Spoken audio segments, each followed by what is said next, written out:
Okay, so we're back on the G3 project, the G3 Commando. Like I said, it started out with this piece here being broken, so we're going to take this Commando apart. And then what happened was, I was taking this back part off, and this piece, the polymer piece separated. So you'll see in the other videos where I epoxied this with epoxy, with a two-part epoxy, and then I also added a polymer powder, which I have a lot. I add that a lot when I want stuff to really bond. It's also great. Here's another trick you can do with epoxy and polymer powder. You take the epoxy and polymer powder. You take this 100% silicone grease. Okay, a good local one is from Trinity Lube, or you can get PB Jelly. Those guys are really good. They're both 100% silicone.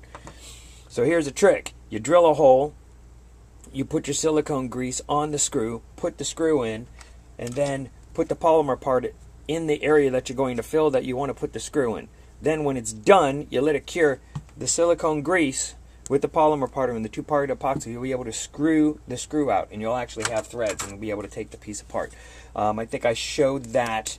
I just used epoxy in one video, but it's in my PEC box mod video. But I wish I had the polymer powder, but I didn't. I'm going to start looking at maybe doing some more stuff, finding things without chemicals that can interact or change the curing time. This is a powder. There's no chemicals in here, or should I say any active chemicals that would cause it to affect the curing time or how the epoxy cures. This is with a metal epoxy, like two-part, like a JB Weld, or just a regular epoxy, plastic polymer epoxy.